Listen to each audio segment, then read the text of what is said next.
میری night duty بس شروع ہی ہوئی تھی اور میں ابھی اپنی کرسی پر بیٹھ کر روزنامچے کا چارج سنبھال ہی رہی تھی کہ سامنے میز پر رکھا ہوا سرکاری فون زور زور سے بجنے لگا۔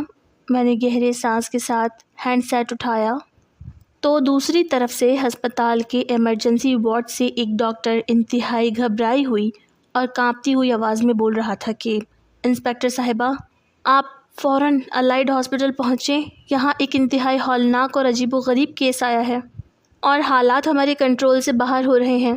میں نے اس کی بات سنتے ہی اپنے وائرلیس سیٹ کو اٹھایا اور اپنے ماتحت عملے کو گاڑی تیار کرنے کا حکم دیا، کیونکہ ڈاکٹر کے لہجے کی سنسنی مجھے بتا رہی تھی کہ شہر کے کسی کونے میں کوئی بہت بڑا حادثہ یا جرم جنم لے چکا ہے۔ میں نے اپنے سرکاری کیپ سر پر سیدھی کی اور اپنے پسٹل کو ہولسٹر میں چیک کرتے ہوئے تیزی سے تھانے کے کوریڈور سے گزر کر باہر کھڑی سرکاری گاڑی کی طرف بڑھی، جہاں ڈرائیور پہلے ہی انجن اسٹارٹ کیے میرا منتظر تھا اور گاڑی کی سرخ نیلی بتی اندھیری سڑک پر عجیب سا خوف پھیلا رہی تھی۔ فیصل آباد کی سڑکیں رات کے اس پہر بالکل سنسان اور خاموش تھیں، لیکن میرے ذہن میں ہزاروں سوال گردش کر رہے تھے کہ آخر ہسپتال میں ایسا کیا ہوا ہوگا جس نے ایک سینئر ڈاکٹر کو اس حد تک ہراساں کر دیا کہ وہ فون پر تفاصیل بتانے سے بھی قاصر تھا۔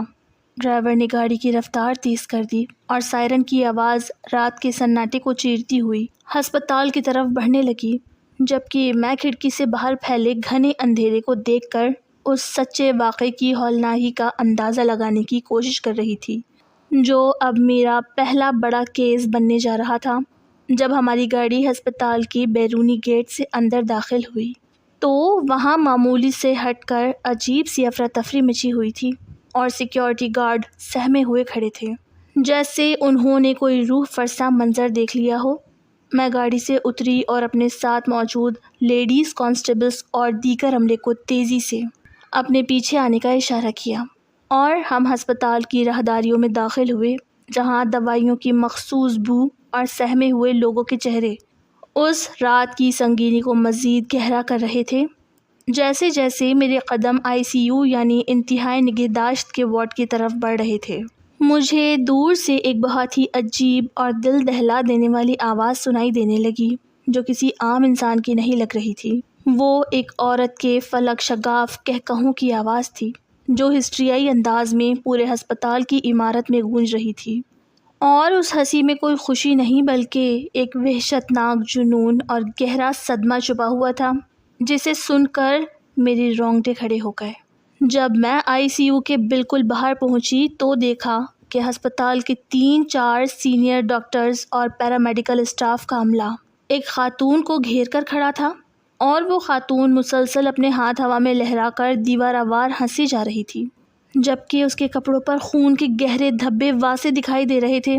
اس عورت کی آنکھیں کھلی کی کھلی تھیں اور ان میں ایک عجیب سی چمک تھی، جیسے وہ کسی بہت بڑے معرکے کو سر انجام دے کر آئی ہو، اور اس کا بھیانک ہسٹریائی انداز دیکھ کر وہاں موجود ہر شخص خوف سے کانپ رہا تھا۔ میں نے ایک لمحے کے لیے اس منظر کو دیکھا اور صورتحال کی نزاکت کو سمجھتے ہوئے اپنے عملے کو سختی سے حکم دیا کہ اس خاتون کو فوراً ہتھکڑیاں لگائی جائیں تاکہ یہ خود کو یا کسی دوسرے کو نقصان نہ پہنچا سکے، کیونکہ اس کا ذہنی توازن اس وقت بالکل بھی ٹھیک نہیں لگ رہا تھا۔ میرے کانسٹیبلز نے آگے بڑھ کر اس کے کانپتے اور خون آلود ہاتھوں میں لوہے کی ہتھکڑی جکڑ دی، لیکن اس کے باوجود اس کی وہ ہولناک ہنسی بند نہیں ہو رہی تھی، بلکہ وہ ہتھکڑیوں کو دیکھ کر مزید زور سے کہے لگانے لگی۔ میں اس عورت کے پاس سے ہٹ کر فوراً وہاں موجود سینئر ڈاکٹر کی طرف مڑی جو پسینے میں شرابور تھا اور اس کے ہاتھ بری طرح کانپ رہے تھے، اور میں نے انتہائی سنجیدہ اور کڑکدار لہجے میں اس سے پوچھا، ڈاکٹر صاحب، آخر یہ ماجرا کیا ہے اور اس عورت نے ایسا کیا کیا ہے کہ آپ سب اتنے خوفزدہ ہیں؟ ڈاکٹر نے ایک لمبا سانس لیا اور ICU کے شیشے والے دروازے کی طرف اشارہ کرتے ہوئے انتہائی لرزتی ہوئی آواز میں بتایا کہ انسپکٹر صاحب، اس خاتون نے بربریت کی تمام حدیں پار کر دی ہیں اور اس نے سوتے ہوئے اپنے سگے شوہر پر ایسا ہولناک حملہ کیا ہے کہ جس کی تفصیل بتاتے ہوئے بھی میری زبان کانپ رہی ہے۔ ڈاکٹر کی یہ بات سن کر میرے پیروں تلے سے زمین نکل گئی۔ میں نے ڈاکٹر کی ہولناک باتیں سن کر ایک گہرا سانس لیا اور اپنے اعصاب کو مضبوط کرتے ہوئے اس پاگل ہنستی ہوئی عورت کا ہاتھ پکڑا اور اسے کھینچتے ہوئے ہسپتال کی اس سرد راہداری کی طرف باہر لے جانے لگی جہاں میری سرکاری گاڑی کھڑی تھی۔ اس کے قدم لڑکھڑا رہے تھے، لیکن اس کے چہرے کی وہ بھیانک مسکراہٹ اور دیوانہ وار کہکے ابھی تک بند نہیں ہوئے تھے۔ ہسپتال کے مریض اور عملہ دیواروں سے لگ کر سہمے ہوئے ہمیں دیکھ رہے تھے، جیسے ہم کسی انسان کو نہیں بلکہ کسی آسیب کو اپنے ساتھ لے جا رہے ہوں۔ میں نے اسے زبردستی گاڑی کی پچھلی سیٹ پر لیڈیز کانسٹیبلز کے درمیان بٹھایا اور خود اگلی سیٹ پر آ کر بیٹھ گئی۔ گاڑی جب تھانے کی طرف روانہ ہوئی تو فیصل آباد کی سڑکوں پر رات کا اندھیرا مزید گہرا ہو چکا تھا اور گاڑی کے اندر صرف اس عورت کے حلق سے نکلنے والی دھیمی دھیمی ہنسی کی آواز گونج رہی تھی جو میرے کانوں میں پگھلے ہوئے شیشے کی طرح اتر رہی تھی۔ تھانے پہنچ کر ماحول بالکل بدل گیا۔ وہاں موجود سنتری اور محرر نے جب اس خون آلود کپڑوں والی عورت کو اس حال میں دیکھا تو وہ بھی دنگ رہ گئے۔ میں نے کانسٹیبلز کو اشارہ کیا کہ اسے سیدھا میرے انٹیروگیشن روم یعنی تفتیشی کمرے میں لے کر آئیں اور کرسی پر بٹھا دیں۔ کمرے کا ماحول انتہائی سرد اور گمبھیر تھا، جہاں چھت پر چلتا ہوا پرانا پنکھا ایک عجیب سی چڑچڑاہٹ پیدا کر رہا تھا۔ میں نے اپنی کیپ اتار کر میز پر رکھی اور اس عورت کے بالکل سامنے بیٹھ گئی۔ اس کی آنکھیں اب بھی سرخ تھیں اور وہ مسلسل اپنے دونوں ہاتھوں کی ہتھکڑیوں کو آپس میں ٹکرا کر ایک عجیب سی دھن بجا رہی تھی اور ساتھ ہی اس کے ہونٹوں پر وہ زہریلی ہنسی برقرار تھی۔ میں نے میز پر اپنا ہاتھ زور سے مارا تاکہ اس کا دھیان میری طرف ہو اور میں نے اپنی آواز کو جتنا سخت اور روبدار بنا سکتی تھی بنا کر کہا، دیکھو خاتون، یہ کوئی ڈرامہ یا مذاق نہیں ہے۔ تم نے ایک بہت بڑا جرم کیا ہے اور تمہارا شوہر اس وقت ہسپتال میں زندگی اور موت کی جنگ لڑ رہا ہے۔ مجھے سیدھی طرح بتاؤ، تم نے یہ کیوں کیا اور اس لوہے کی راڈ سے اس پر حملہ کرنے کی کیا وجہ تھی؟ میری اس سخت گفتگو کا اس عورت پہ کوئی اثر نہیں ہوا، بلکہ اس نے اپنی گردن کو ایک طرف جھکایا اور مجھے اس طرح گھورنے لگی جیسے میں اس کے سامنے کوئی موسیقی خیز بات کر رہی ہوں، اور پھر اس نے ایک بار پھر زور سے کہکا لگایا جو اس چھوٹے سے بند کمرے کی دیواروں سے ٹکرا کر واپس میرے کانوں میں گونجا۔ مجھے اس کے اس رویے پر شدید غصہ آنے لگا کیونکہ میں ایک تجربے کار پولیس انسپکٹر تھی اور میں نے بڑے بڑے مجرموں کو اپنے سامنے کانپتے دیکھا تھا، لیکن اس عورت کا یہ عجیب و غریب سکوت اور دیوانگی میرے صبر کا امتحان لے رہی تھی۔ میں اپنی کرسی سے کھڑی ہوئی اور گھوم کر اس کے بالکل پاس جا کر کھڑی ہو گئی۔ میں نے اس کے چہرے کے قریب جھک کر انتہائی دھمکی آمیز لہجے میں کہا کہ شاید تم ابھی پولیس کے ریمانڈ اور قانون کی طاقت سے واقف نہیں ہو۔ اگر تم نے زبان نہ کھولی تو میں صبح عدالت سے تمہارا سخت ترین جسمانی ریمانڈ منظور کرواؤں گی اور تمہیں ایسی بیرک میں ڈال دوں گی جہاں تمہاری یہ ساری ہنسی اور دیوانگی 1 منٹ میں رفو چکر ہو جائے گی۔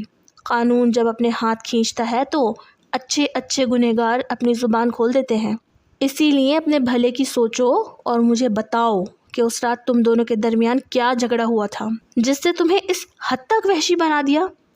لیکن میری اس سخت ترین دھمکی کے باوجود اس کے چہرے پر خوف کا ایک ادنا سا تاثر بھی ابھر کر سامنے نہیں آیا۔ وہ اسی طرح اپنی دھن میں مگن رہی اور اس نے اپنے سر کو پیچھے کی طرف جھکا کر چھت کو دیکھنا شروع کر دیا جیسے وہاں کوئی پوشیدہ منظر اسے نظر آ رہا ہو۔ میں نے تفتیش کے تمام روایتی طریقے استعمال کرنے کی کوشش کی۔ میں نے اسے ڈرایا، میں نے اسے قانون کے سخت ترین دفعات کا حوالہ دیا اور میں نے اسے یہاں تک کہا کہ تمہاری اس خاموشی کی وجہ سے تمہیں پھانسی کی سزا بھی ہو سکتی ہے، مگر وہ عورت ایک ایسی دنیا میں جا چکی تھی جہاں سے واپس آنا کسی عام انسان کے بس کی بات نہیں تھی۔ وقت آہستہ آہستہ گزرتا جا رہا تھا اور تھانے کی بڑی گھڑی کی ٹک ٹک کی آواز اب اس تفتیشی کمرے میں واضح سنائی دے رہی تھی۔ رات کے 12 بجے، پھر 1 بجا، پھر 2 بج گئے، لیکن اس عورت نے ایک لفظ بھی اپنی زبان سے نہیں نکالا۔ وہ کبھی بیٹھ کر اپنے ناخنوں کو دیکھنے لگتی تو کبھی اپنے خون آلود کپڑوں کو ہاتھ سے جھاڑنے لگتی جیسے وہ کسی تقریب میں جانے کی تیاری کر رہی ہو، اور جب بھی میری نظر اس کی نظروں سے ملتی وہ اپنی وہی بھیانک اور ہسٹریائی ہنسی میرے سامنے بکھیر دیتی جس سے مجھے یہ احساس ہونے لگا کہ اس جرم کے پیچھے کوئی ایسی گہری اور تاریک داستان چھپی ہے جو اس عورت کے ذہن کو پوری طرح چاٹ چکی ہے۔ تفتیش کرتے کرتے میرے اپنے اعصاب جواب دینے لگے تھے اور میرے سر میں شدید درد ہو چکا تھا۔ کیونکہ کسی ایسے مجرم سے بات اگلوانا جو نہ تو ڈرتا ہو اور نہ ہی روتا ہو دنیا کا مشکل ترین کام ہے۔ جب گھڑی نے رات کے 3 بجائے تو باہر تھانے کے صحن میں مکمل خاموشی چھا چکی تھی اور دور کہیں کتوں کے بھونکنے کی آواز آ رہی تھی۔ کمرے کی لائٹ کی پیلی روشنی میں اس عورت کا چہرہ اور بھی زیادہ زرد اور خوفناک لگ رہا تھا۔ میں نے دیکھا کہ میرے ساتھ موجود دونوں لیڈیز کانسٹیبلز بھی تھکن سے چور ہو چکی تھیں۔ ان کی آنکھیں نیند سے بند ہو رہی تھیں۔ میں نے محسوس کیا کہ اس ماحول میں مزید کسی روایتی تفتیش کا کوئی فائدہ نہیں ہے، کیونکہ جب تک اس عورت کا ذہنی توازن اس صدمے یا جنون سے باہر نہیں آتا یہ کچھ نہیں بولے گی۔ میں نے ایک لمبا سانس لیا اور اپنی کرسی پر دوبارہ بیٹھتے ہوئے ان دونوں کانسٹیبلز کو اشارہ کیا اور کہا کہ تم دونوں جاؤ اور باہر کوریڈور میں بیٹھ کر چائے پیو اور تھوڑا آرام کر لو، میں اس کے ساتھ اکیلی بیٹھنا چاہتی ہوں۔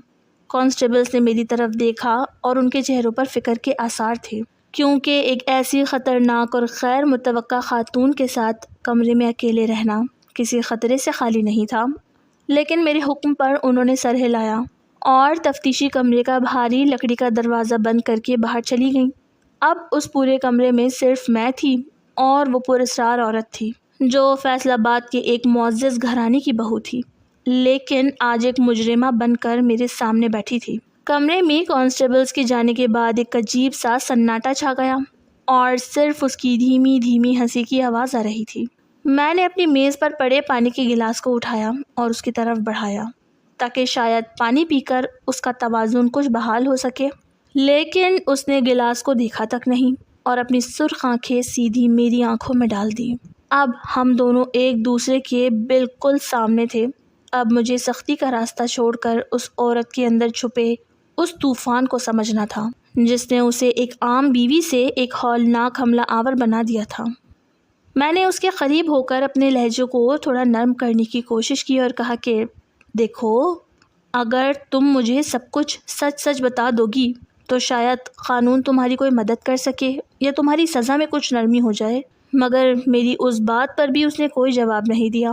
وہ بس اسی طرح دیوار کی طرف منہ کیے بیٹھ گئی جیسے اس کمرے میں میرے وجود کی کوئی اہمیت ہی نہ ہو۔ میں نے اسے جھنجھوڑنے کی کوشش کی، اس کے سامنے فائلیں پٹکیں اور غصے سے چلائی بھی، لیکن اس عورت کے اندر جیسے احساس کا ہر دریچہ بند ہو چکا تھا۔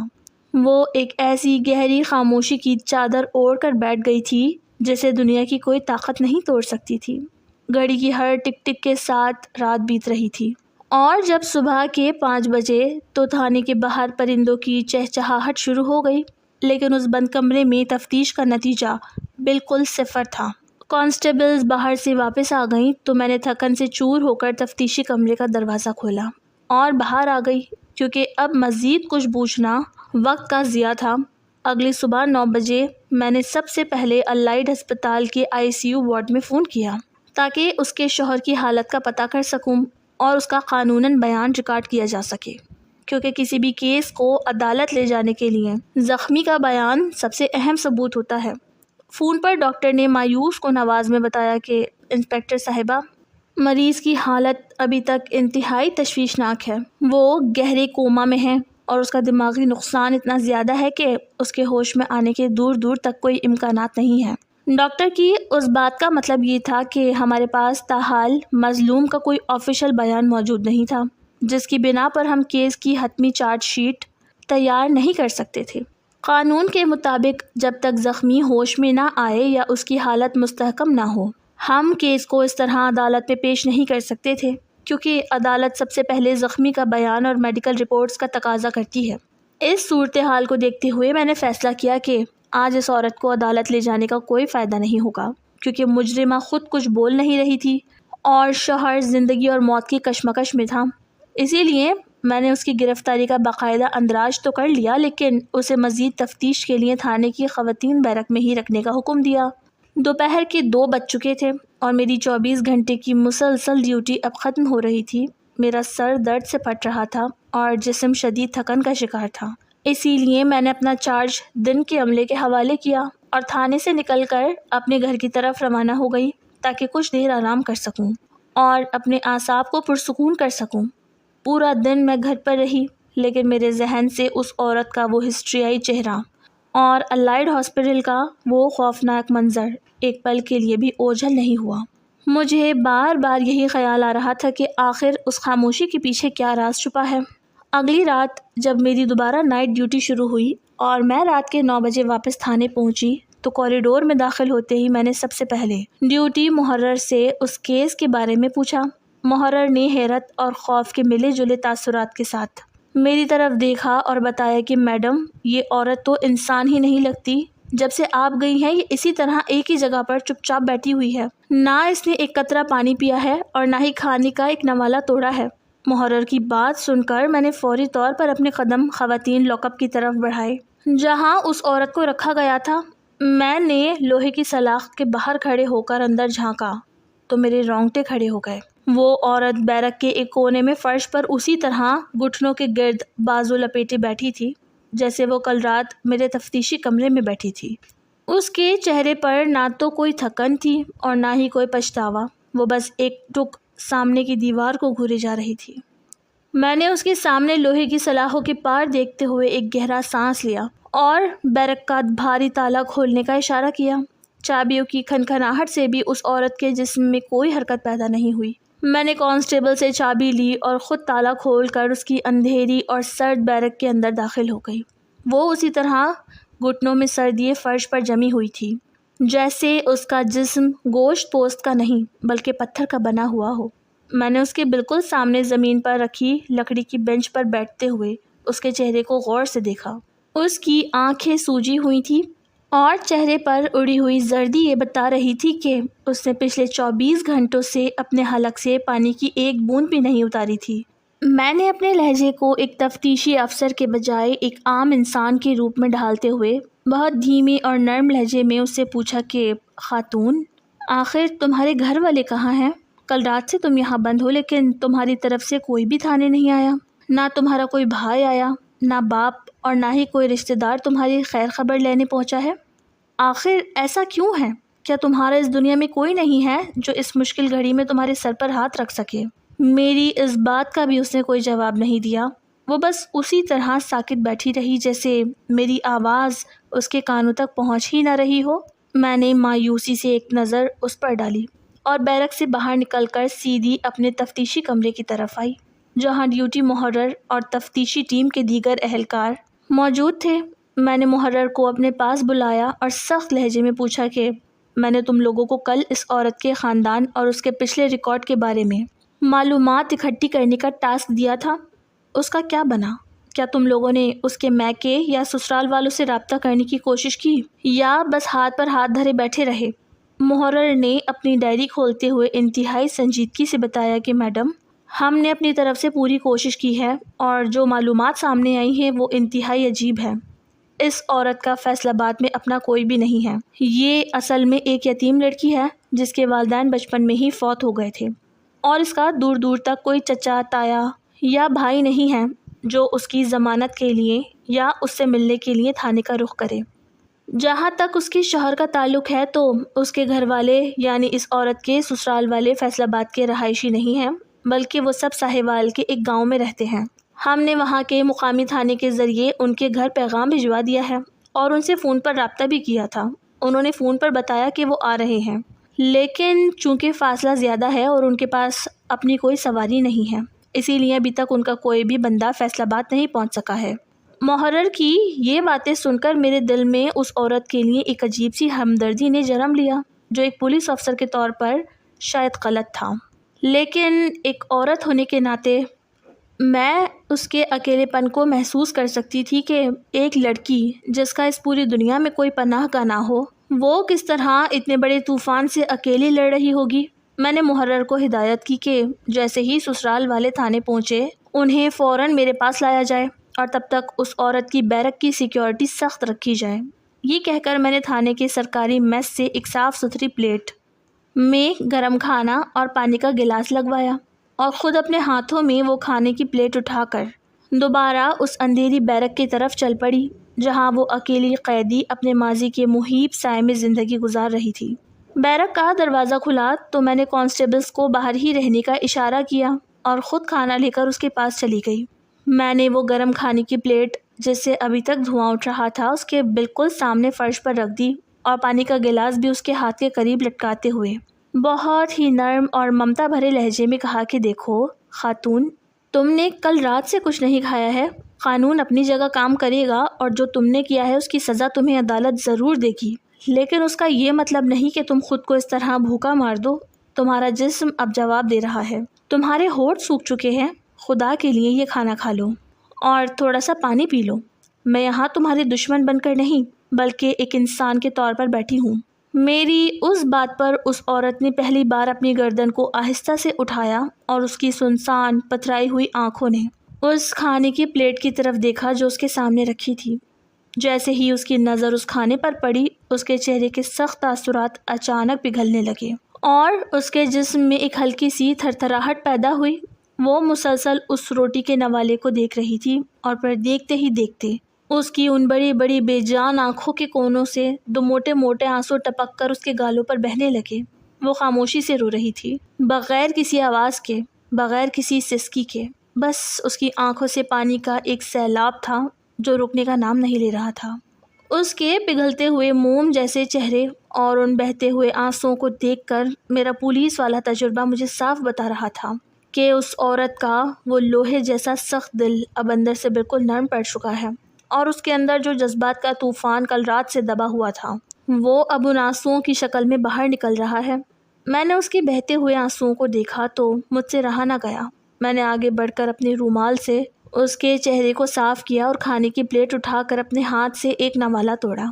میں نے وہ نوالا اس کے خشک ہونٹوں کے قریب کیا تو اس نے پہلے تو اپنا سر پیچھے جھکانے کی کوشش کی، لیکن میں نے انتہائی اصرار اور زبردستی کے ساتھ اس کا منہ تھوڑا سا کھولا اور نوالا اس کے منہ میں ڈال دیا۔ اس نے بڑی مشکل سے اس نوالے کو چبایا اور نگل لیا، جیسے وہ کھانا نہیں بلکہ کوئی زہر کا گھونٹ بھر رہی ہو۔ میں نے اسے پانی کا گلاس پکڑایا تو اس نے کانپتے ہاتھوں سے گلاس اٹھایا اور ایک ہی سانس میں پورا پانی پی گئی۔ میں نے اس کے سر پر ہاتھ پھیرا اور بہت ہی دل سوز لہجے میں کہا کہ دیکھو میری بات سنو، میں مانتی ہوں کہ تم نے جو کچھ بھی کیا ہے اس کے پیچھے کوئی نہ کوئی بہت بڑی مجبوری یا بہت بڑا دکھ چھپا ہوا ہے۔ میں تمہیں ایک مجرمہ کے روپ میں دیکھ ضرور رہی ہوں، لیکن میرا دل کہتا ہے کہ تم کسی بہت اچھے اور شریف گھرانے کی عورت ہو۔ تمہاری آنکھیں اور تمہارا انداز بتا رہا ہے کہ تم کوئی پیشہ ور مجرم نہیں ہو۔ میں تمہاری مدد کرنے کو تیار ہوں، میں قانون کے دائرے میں رہ کر تمہارا ساتھ دوں گی اور میں تمہیں دوبارہ ایک اچھی اور پرسکون زندگی گزارتے ہوئے دیکھنا چاہتی ہوں، لیکن اس کے لیے تمہیں مجھے سب کچھ بتانا ہوگا کہ آخر اس رات ایسا کیا ہوا تھا جس نے تمہیں اس حد تک مجبور کر دیا۔ میری اس بات کو سن کر اس عورت نے ایک لمبا اور سرد سانس لیا۔ اس کی آنکھوں سے پچھلے 24 گھنٹوں سے جمی وہ وحشت اور ہنسی اب پوری طرح غائب ہو چکی تھی اور اس کی جگہ ایک گہرا کرب اور صدمہ نمایاں ہو چکا تھا۔ اس نے اپنی لرزتی ہوئی آواز میں پہلی بار اپنی زبان کھولی اور بہت دھیمے لہجے میں کہا کہ میڈم، میرا نام شبنم ہے اور میں فیصل آباد کے ایک بہت ہی غریب اور پسماندہ علاقے کی رہنے والی ہوں۔ میرا اس دنیا میں کوئی بھائی یا باپ نہیں تھا جو ہمارا سہارا بنتا۔ میری صرف ایک بوڑھی ماں تھی جو لوگوں کے گھروں میں سلائی کڑھائی کا کام کر کے اور میں چھوٹے موٹے کام کر کے بڑی مشکل سے 2 وقت کی روٹی پوری کرتے تھے۔ ہم لوگ اتنے غریب تھے کہ بعض اوقات ہمارے گھر میں کئی دن تک چولہا بھی نہیں جلتا تھا، لیکن اس غربت کے باوجود اللہ پاک نے مجھے بہت زیادہ خوبصورتی سے نوازا تھا اور یہی خوبصورتی میرے لیے سب سے بڑا امتحان بن گئی، کیونکہ محلے اور شہر کے جس کونے سے بھی میں گزرتی تھی لوگوں کی نظریں مجھ پر ٹک جاتی تھی، اور اسی دوران اس شخص کی نظر مجھ پر پڑی جس کا نام ساجد تھا۔ وہ ایک کھاتے پیتے گھرانے کا اکیلا لڑکا تھا اور جب اس نے مجھے پہلی بار گلی سے گزرتے ہوئے دیکھا تو وہ میری خوبصورتی کا دیوانہ ہو گیا۔ وہ روزانہ ہمارے گھر کے باہر چکر کاٹنے لگا۔ اس نے میری ماں کے سامنے شادی کا پیغام رکھ دیا۔ ساجد مجھ سے بہت زیادہ محبت کرنے کا دعویٰ کرتا تھا اور وہ میری ماں کے پیروں میں گر گیا کہ میں شبنم کے بغیر زندہ نہیں رہ سکتا۔ ساجد نے ہم سے وعدہ کیا کہ وہ مجھے ملکہ بنا کر رکھے گا اور میری بوڑھی ماں کا سہارا بنے گا۔ ہماری غربت اور بے بسی کو دیکھتے ہوئے میری ماں نے سوچا کہ شاید میری بیٹی کی تقدیر جاگ گئی ہے اور اسے ایک امیر اور محبت کرنے والا شوہر مل رہا ہے، اسی لیے انہوں نے روتے ہوئے ساجد کا ہاتھ میرے ہاتھوں میں دے دیا اور اس طرح میری شادی ساجد سے ہو گئی۔ شادی کے ابتدائی چند دن تو ایسے گزرے جیسے میں کسی خوابوں کی دنیا میں رہ رہی ہوں، کیونکہ ساجد واقعی میری بہت پرواہ کرتا تھا اور مجھے دنیا کی ہر خوشی دینے کی کوشش کرتا تھا، لیکن مجھے یہ معلوم نہیں تھا کہ یہ محبت صرف میری ظاہری خوبصورتی کی ایک ہوس تھی جو بہت جلد ایک بھیانک اور مہیب خواب میں بدلنے والی تھی، اور اس محبت کے پیچھے ایک ایسا وحشی انسان چھپا ہوا تھا جو میری زندگی کو جہنم بنا دینے والا تھا۔ شبنم نے یہ کہتے ہوئے اپنے دونوں ہاتھ چہرے پر رکھ لیے اور وہ ایک بار پھر زاروں کا تار رونے لگی۔ شبنم نے اپنے چہرے سے دونوں ہاتھ ہٹائے تو اس کی آنکھوں میں آنسوؤں کے ساتھ ساتھ ایک تپتی ہوئی چنگاری واضح دکھائی دے رہی تھی۔ اس نے ایک گہرا اور ہولناک سانس لیا اور اپنی لرزتی ہوئی آواز کو سنبھالتے ہوئے کہنا شروع کیا کہ میڈم، شادی کے چند ہی دن گزرے کہ میرے خوابوں کا وہ خوبصورت محل ریزہ ریزہ ہونا شروع ہو گیا۔ مجھے آہستہ آہستہ یہ اندازہ ہونے لگا کہ ساجد نے مجھ سے جو محبت کے دعوے کیے تھے وہ سب ایک فریب تھے، ایک سراب تھے۔ اس نے مجھ سے شادی کسی محبت یا عزت کی خاطر نہیں کی تھی، بلکہ اس کے پیچھے اس کی ایک انتہائی بھیانک اور گھناؤنی سازش چھپی ہوئی تھی۔ وہ میری اس خوبصورتی کو اپنے لیے ایک انعام سمجھتا تھا، لیکن ایک ایسا انعام جس کا سودا کر کے وہ بازار میں دولت کما سکے۔ شادی کے دوسرے ہی ہفتے اس کا رویہ یکسر بدل گیا۔ اس کی وہ محبت بھری باتیں غائب ہو گئیں اور اس کی جگہ ایک عجیب سی سرد مہری اور وحشت نے لے لی۔ وہ رات گئے گھر آتا مجھے عجیب و غریب نظروں سے گھورتا، جیسے وہ ایک بیوی کو نہیں بلکہ کسی قیمتی سامان کو دیکھ رہا ہو۔ ایک رات وہ گھر آیا تو اس کے ساتھ دو اجنبی مرد بھی تھے، جن کے چہرے اور نظریں دیکھ کر ہی میرا پورا جسم خوف سے کانپ اٹھا۔ ساجد نے مجھے حکم دیا کہ میں اچھے کپڑے پہنوں اور تیار ہو کر ڈرائنگ روم میں چائے لے کر آؤں۔ جب میں وہاں گئی تو ان مردوں کی گندی اور ہوس بھری نظروں نے میرے پورے وجود کو چاٹ لیا تھا۔ ساجد وہاں بیٹھا مسکرا رہا تھا اور ان سے پیسوں کے لین دین کی بات کر رہا تھا۔ مجھے اس وقت تک اندازہ نہیں تھا کہ کوئی شوہر اس حد تک بھی گر سکتا ہے، لیکن جب وہ لوگ چلے گئے تو ساجد نے میرے سامنے وہ بھیانک حقیقت اگل دی جس نے میری روح تک کو زخمی کر دیا۔ اس نے مجھ سے صاف لفظوں میں کہا کہ شبنم، تمہاری یہ خوبصورتی ہی تمہاری سب سے بڑی قیمت ہے۔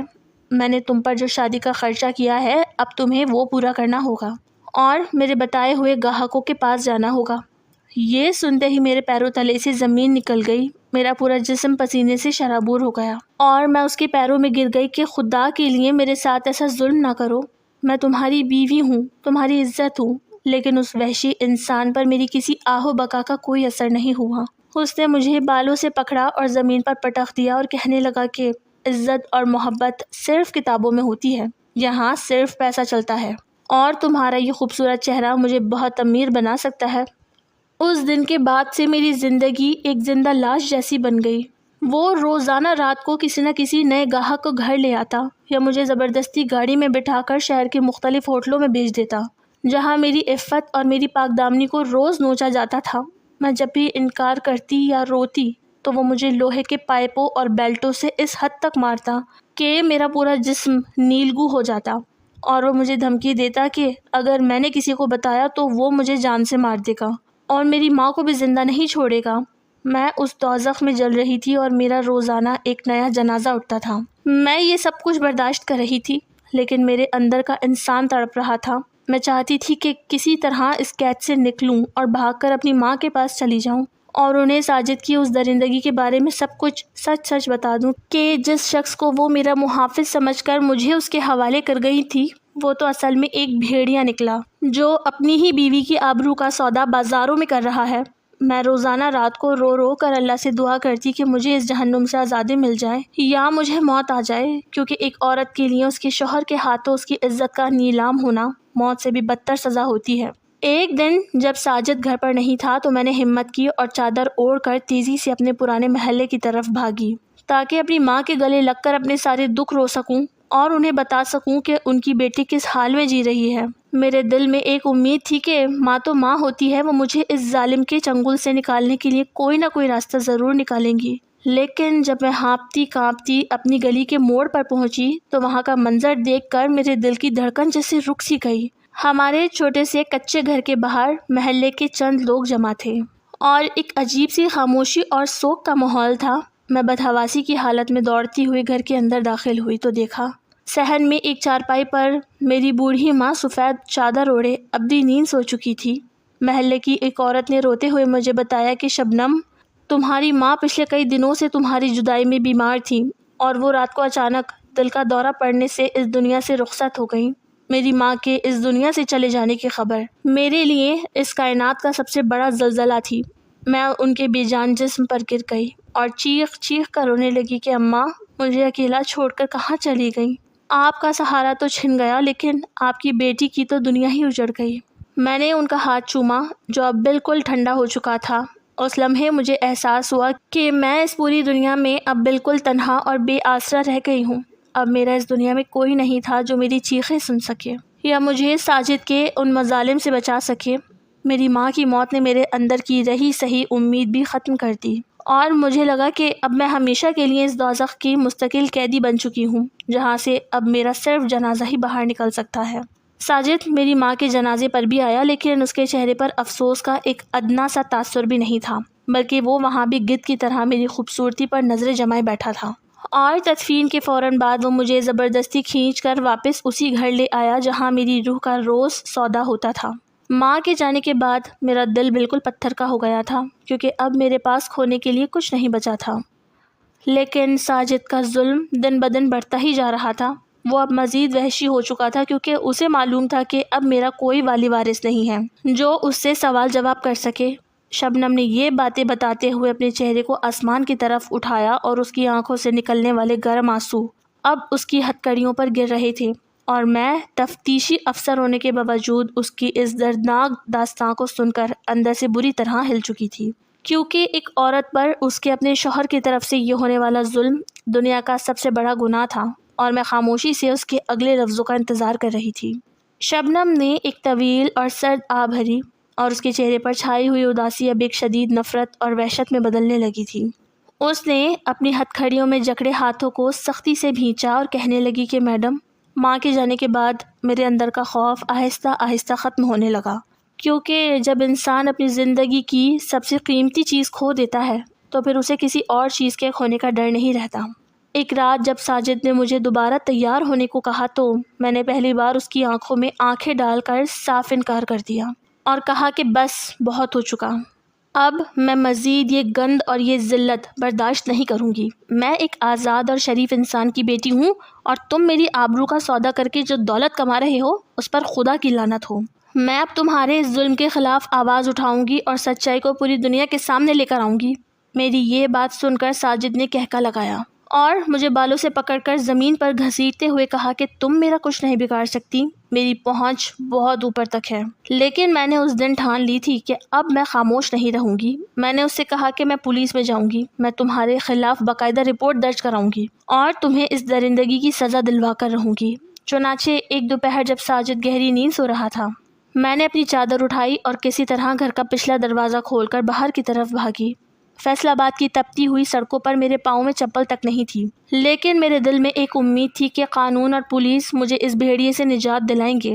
میں ہانپتی کانپتی اور روتی ہوئی قریبی پولیس اسٹیشن پہنچی۔ وہاں ڈیوٹی پر موجود پولیس اہلکار نے جب میری یہ حالت دیکھی تو مجھے اپنے کمرے میں بٹھایا۔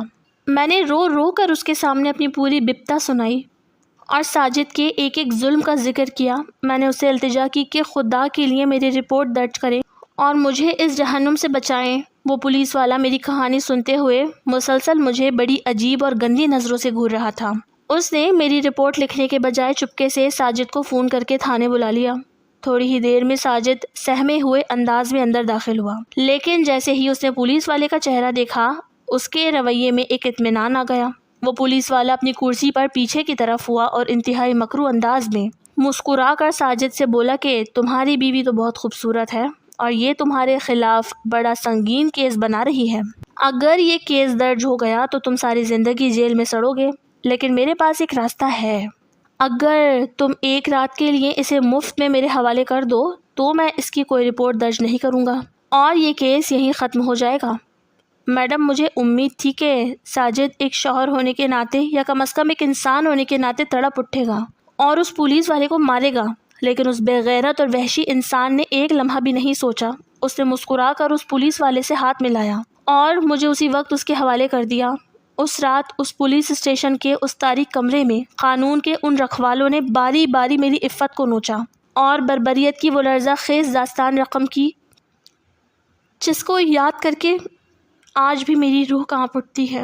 انہوں نے میری ہر چیخ، ہر فریاد کا مذاق اڑایا، اور جب صبح ہوئی تو میں ایک زندہ لاش کی طرح تھانے کے فرش پر پڑی تھی۔ میری عزت، میری غیرت اور قانون پر میرا یقین، سب کچھ اسی ایک رات میں پامال ہو چکا تھا۔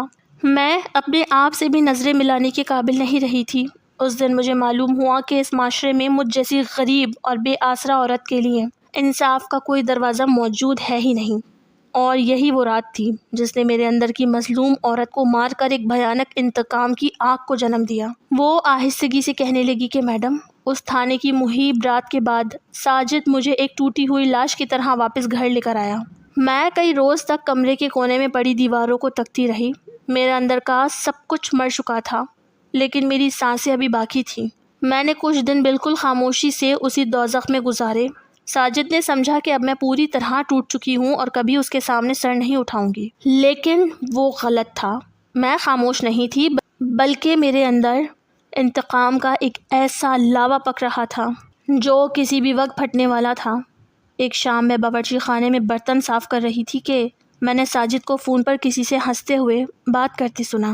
وہ اسی پولیس والے سے بات کر رہا تھا اور کہہ رہا تھا کہ اس بار سودا بڑا ہوگا، اور وہ مجھے دوبارہ اسی کے پاس بھیجنے کی تیاری کر رہا تھا۔ یہ سنتے ہی میرے دماغ میں جیسے دھماکہ ہوا، میری آنکھوں کے سامنے اندھیرا چھا گیا، اور میں نے اپنے آپ سے وعدہ کیا کہ اب میں اپنا سودا کبھی نہیں ہونے دوں گی، چاہے مجھے اپنی جان ہی کیوں نہ دینی پڑے۔ اس رات جب ساجد گہری نیند سو گیا تو میں خاموشی سے اٹھی اور اسٹور روم میں پڑی لوہے کی ایک بھاری اور ٹھنڈی راڈ اٹھا لائی۔ میرا پورا جسم غصے اور نفرت سے کانپ رہا تھا۔ میں اس کے سرہانے کھڑی ہوئی اور اس شخص کے چہرے کو دیکھا جس نے میری زندگی کو جہنم بنایا تھا۔ میں نے اپنی پوری طاقت جمع کی اور وہ راڈ پوری قوت سے اس کے اوپر چلا دی، اور اسی وجہ سے وہ شخص آج ہسپتال میں زندگی اور موت کی جنگ لڑ رہا ہے۔ میڈم، اس پوری دنیا میں نہ کسی انسان نے میری مدد کی اور نہ ہی کسی قانون نے میرا ساتھ دیا، تو آپ ہی بتائیں میں کس سے مدد مانگتی؟ میں نے خود ہی اپنے ہاتھوں سے اپنا انصاف کر دیا۔ شبنم کی یہ لرزہ خیز داستان سن کر تفتیشی کمرے میں ایک ایسا گہرا اور خوفناک سناٹا چھا گیا کہ مجھے اپنے دل کی دھڑکن صاف سنائی دے رہی تھی۔ میں ایک پولیس افسر تھی، لیکن اس وقت میری وردی کے نیچے چھپا ہوا انسان شبنم کے اس ہولناک سچ کے سامنے بے بس ہو چکا تھا، کیونکہ قانون کے رکھوالوں نے ہی اس سچے واقعے میں بربریت کی وہ حد پار کی تھی جس کا انجام ماجلائیڈ ہسپتال کے ICU وارڈ میں لوہے کی راڈ کی شکل میں سامنے آیا تھا۔ شبنم کی یہ دل دہلا دینے والی داستان سن کر میری روح کانپ اٹھی، اور میں نے فیصلہ کر لیا کہ جب تک میں اس سچے واقعے کی پوری حقیقت تک نہ پہنچ جاؤں، میں چین سے نہیں بیٹھوں گی۔ اگلے ہی دن میں نے اپنے طور پر خفیہ تفتیش شروع کی اور ساجد کے پچھلے ریکارڈ کو کھنگالنا شروع کیا، تو میرے سامنے ہولناک حقائق آئے۔ ساجد کا فیصل آباد میں ایک ریکارڈ پہلے سے موجود تھا، جہاں چند سال پہلے ایک اور غریب لڑکی نے اس کے خلاف اسی طرح کی گھناؤنی حرکتوں کی رپورٹ درج کروانے کی کوشش کی تھی، لیکن ساجد نے دولت کے بلبوتے پر اس کیس کو دبا دیا تھا۔ اس معلومات نے شبنم کے بیان کو سچ ثابت کرنے میں پہلا بڑا کردار ادا کیا۔ اس کے بعد میرا اگلا اور سب سے کٹھن ہدف اس متعلقہ تھانے کی معلومات نکالنا تھا جہاں شبنم کے ساتھ وہ سیاہ رات گزری تھی۔ میں خود اس تھانے پہنچی اور وہاں کے پرانے ریکارڈ اور اس رات کی ڈیوٹی شیٹ کو چیک کیا۔ وہاں میری ملاقات ایک ضعیف العمر نیک دل کانسٹیبل سے ہوئی جو ریٹائرمنٹ کے قریب تھا۔ جب میں نے اسے اکیلے میں بلا کر شبنم کا نام لیا اور اس رات کا پوچھا تو اس بوڑھے پولیس والے کی آنکھوں میں آنسو آ گئے۔ اس نے کانپتی آواز میں اعتراف کیا کہ جی میڈم، اس رات اس معصوم لڑکی کے ساتھ یہاں قانون کے رکھوالوں نے ہی بدترین درندگی کی تھی۔ میں اس وقت بے بس تھا کیونکہ وہ سب میرے افسران تھے، لیکن میرا ضمیر مجھے روز ملامت کرتا ہے۔ وہ نیک دل بوڑھا کانسٹیبل شبنم کو انصاف دلانے کے لیے عدالت میں آفیشل گواہی دینے کو تیار ہو گیا۔ اس بوڑھے کانسٹیبل کی گواہی اور ساجد کے پرانے جرائم کے ثبوتوں نے شبنم کے کیس کو بالکل صاف اور مضبوط کر دیا۔ میں نے ان تمام درندے پولیس اہلکاروں کے خلاف فوری طور پر سخت ترین کارروائی کی اور انہیں معطل کر کے جیل کے پیچھے دھکیل دیا۔ شبنم کا کیس جب عدالت میں گیا تو میڈیا اور قانون نافذ کرنے والے اداروں نے اس پر گہری نظر رکھی اور اس کا دفاع ایک مظلوم کے طور پر کیا گیا۔ دوسری طرف الائڈ اسپتال سے یہ خبر آئی کہ ساجد کی جان تو بچ گئی ہے، لیکن لوہے کی بھاری راڈ کا وار سیدھا اس کے دماغ کے اس حصے پر لگا تھا جو انسان کی بینائی کو کنٹرول کرتا ہے، اور اس گہری چوٹ کی وجہ سے ساجد ہمیشہ کے لیے اندھا ہو چکا تھا۔ وہ شخص جو عورتوں کی آبرو اور خوبصورتی کا سودا اپنی گندی آنکھوں سے دیکھ کر کرتا تھا، آج خدا کے انصاف نے اسے اسی دنیا میں اندھا کر کے ایک عبرتناک نشانی بنا دیا تھا۔ عدالت نے شبنم کے ذہنی کرب اور اس پر ہونے والے بدترین گھریلو اور سرکاری تشدد کو مد نظر رکھتے ہوئے اس کے حق میں ایک ہمدردانہ فیصلہ سنایا، اور وہ اس دوزخ سے ہمیشہ کے لیے آزاد ہو کر ایک نئی زندگی کی طرف بڑھ گئی جہاں اب کوئی اس کی عزت کا سودا کرنے والا نہیں تھا۔ میں نے ایک پولیس افسر کے طور پر اپنا قانونی فرض تو پورا کر دیا تھا، لیکن ایک عورت ہونے کے ناطے میں شبنم کو اس حال میں سڑک پر اکیلا نہیں چھوڑ سکتی تھی۔ میں نے اپنے سرکاری اختیارات اور تعلقات کا استعمال کرتے ہوئے فیصل آباد کے ایک معزز اور محفوظ فلاحی ادارے کی انتظامیہ سے رابطہ کیا۔